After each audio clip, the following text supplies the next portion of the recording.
Class of 2020. Hello. This all started in late January.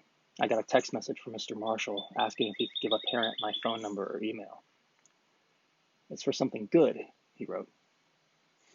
A few days later, I received an email from your parents inviting me to be the keynote speaker at your baccalaureate. Man, are they desperate. That was my first thought. Next, I'm not qualified to be the keynote speaker of anything. And then I got smart, and I realized that Mr. Marshall was playing a prank on me. Well, turns out it wasn't a prank. I was thrilled at the prospect of seeing you all again on the cusp of such a momentous occasion. Unqualified as I am, I was honored to be invited. Of course I accepted. So, while it's a bummer that I don't actually get to see you today, I'm still delighted to have an opportunity to speak to you at this particular moment in your lives and in our history. I was, and still am, a little bit afraid. See, I was never much of a lecturer. I'm used to asking you questions and listening instead, and maybe sometimes twisting your answers to take them where I want the conversation to go. So this whole premise of delivering a speech felt mostly foreign to me. I've known many of you in different contexts: hallways, sports ball fields, clubs, classrooms for several years. Some of you I even taught twice. I was a little worried that you may have already heard all my material. Plus, they asked me to speak for 15 minutes. 15 uninterrupted minutes. I'm not entirely sure I can talk for that long. So I asked your parents what they wanted from the speech. They requested words of encouragement about persevering and wisdom about being open to a range of new experiences, people, ideas, etc. Got it. Check. Understood. Yes, I could see exactly what they were after, and I knew immediately what to do. With apologies to your parents, and I truly am fond of most of your parents, this is not going to be that speech. I could blame the events of the last 3 months, but that would be disingenuous. The truth is, this was never going to be that speech. You shouldn't be surprised. I'm going to ask you to do something. It's going to seem a little weird. See, you're not surprised. You know who I am, just go with it. Wherever you are right now, I'd like you to please stand up.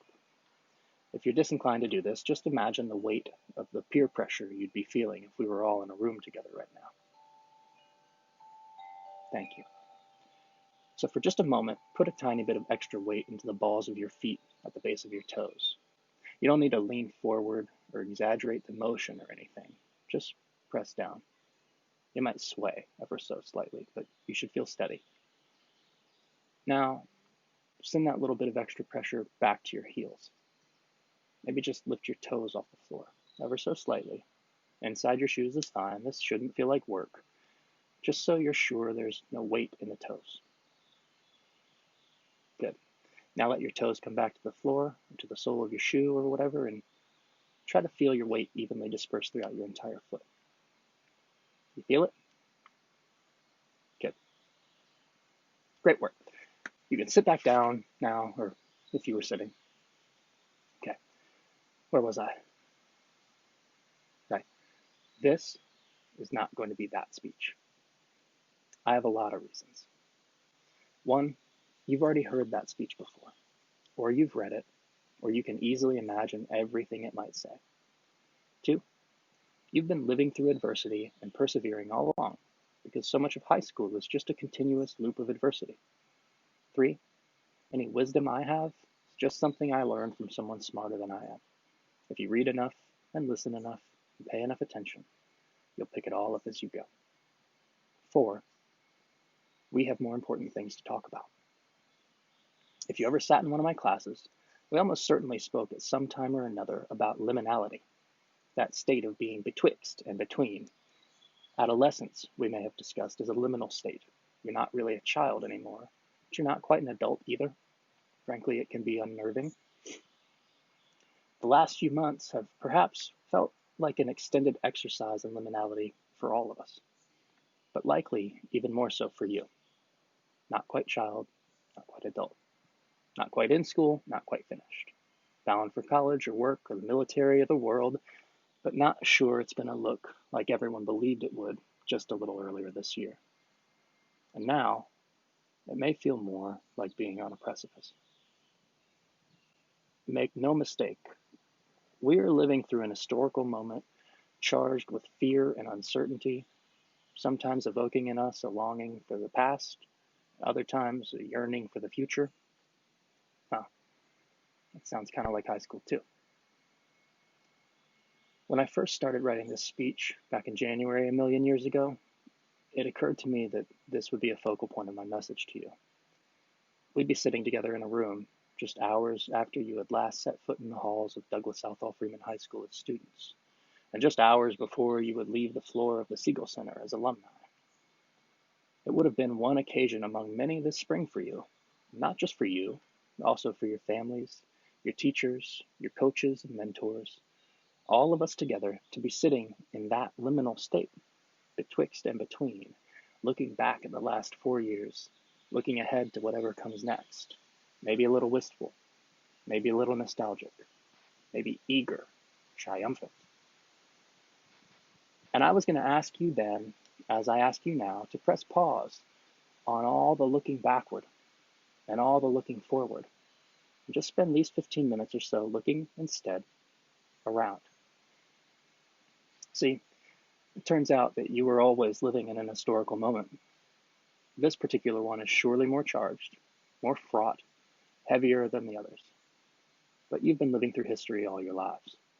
And there's some danger in inflection points like this that you might get too hung up on what was or what might be. You might get so caught up in it that you fail to remember that you can't change what was, and you haven't yet made it to what will be. So what's left? What's left is the moment you're in now, right now, betwixt and between the past and the future. What's left is liminality. That's a little dangerous too, because if all there is now, and now is fleeting, then it's too easy to go down a reductionist path and decide to become a nihilist. You know, if you can't change the past, and you can't act in the future, and all you have is now, or now, or now, and now it's gone again. You can see where that may lead to stasis. So why would we embrace the liminalness of this moment? Why would we look around instead of forward or back? Why eschew regret and nostalgia? Why push away anticipation and fear? If we can't be any of those things, what can we possibly be? Curious. We can be curious. You can be curious. Be curious. This is the only time I'm going to ask you to look backward. Think about when you were at your best as a high school student. Maybe there was a particular subject or teacher that sparked something in you. Or maybe it was a particular unit, project, or a lesson. Maybe it was not even a spark that came from inside the classroom, but a conversation with a classmate, a word from a guest speaker, a hobby mentioned in the cafeteria. Maybe it was an athletic or artistic pursuit. Whatever the context, when you were at your best as a student, you were curious. And that curiosity drove you to be engaged, and that engagement allowed you to be attentive. And that attention enabled you to make meaning of whatever it was you were doing in that moment. When you were at your best as a high school student, it started by being curious. See, it turns out your brain doesn't have the space to be both curious and judgmental. It doesn't have the bandwidth to be both curious and afraid. It doesn't have the capacity to be both curious and regretful. Curiosity is too busy, too active for that. Curiosity is the perfect mindset to apply to this moment right now, and now, and now, and so on. A curious approach to the world will put you exactly where you need to be. Curiosity will allow you to ask questions of yourself, of others, of the world around you. It'll help you make all kinds of decisions, from the most mundane, like which station to go to first in that college dining hall, to the more consequential, like your choice in course of study or career path, to the positively essential, like whom you'll choose to be your friends and life partners as you navigate the world. Curiosity allows you to revel in the joy of not knowing a thing and to indulge in the process of figuring it out. And by letting curiosity guide you in making all kinds of decisions, you'll find it much easier to avoid what's sometimes called paralysis by analysis. You'll find it easier to act and to move fluidly from that current state you're in to the one that is to come. And not for nothing, you'll find it easier to let go of whatever state you were in before, should a fresh start or a retooling of your personal brand or whatever seem to be in order. All of a sudden, that liminality of right now will start to feel a whole lot less like being stuck. Curiosity will encourage you to start conversations with people. Not the, hey, how are you, kind of passing nod you give to someone on the sidewalk. Not even the, how was your day, that you might ask your mom or your roommate or your significant other at the dinner table. And not the, what do you want to do tonight to your friends on a Friday in October. The conversations I'm talking about are the sort that can't be answered in a simple phrase or a word or a shrug. I'm talking about the kinds of conversations that spark a bit of excitement in the parties involved. These are the, how did you come to know or believe or feel or do that in life conversations. The tell me about what you're reading or watching or listening to conversations. The types of conversations that allow you to better understand another person and build some context around how she came to be who she is. So that even if your taste, your politics, your religious views, hobbies, and interests diverge, even if your lived experience is wildly different, you can begin to build just a touch of empathy and have a sense of why she is who she is. And don't think here that the power of empathy is all about rainbows and butterflies and world peace and loving kindness. No doubt, empathy absolutely is useful for you to feel some kinship with someone else whose experiences differ from yours. But if getting along with other people isn't your thing, I got good news for you too. This mutual understanding also can give you the foundation you need to feel that much more convinced of your own views. As easy as it is to dismiss something you don't understand, it's 1,000 times more gratifying to dismiss an idea that you do understand precisely because you understand it. But you only get to the understanding by choosing to do a little work for it. So ask questions and start conversations with other humans, and in so doing, you will access the very best of what reason and rational thinking have to offer, even as you cultivate a measure of wonder at the world around you. It's the best of all possible worlds, brought to you by curiosity. Listen, you've always lived in a complex world, populated by a range of other people with other backgrounds and other views. Perhaps more than any other generation in modern history, you've grown up in an age when it's easier and easier to retreat into your own headspace, your own social media feed, your own echo chamber. And if you're anything like me, you may have found yourself from time to time too deeply retreated into those spaces. You maybe realize that they're not always the most hospitable places to live. But you also have grown up more than any other generation in modern history, bearing witness to massive changes in our world. September 11th, right around the time of your birth, the Great Recession at the height of your childhood, and now a global health crisis and significant civil unrest just as you're about to take first steps into adulthood. You could be forgiven for being a little jaded or inwardly focused. But the thing is, we need you out in the world, actually doing stuff. At the very same moment as you are marking an end to childhood as you've known it, the world around you also sits at an inflection point.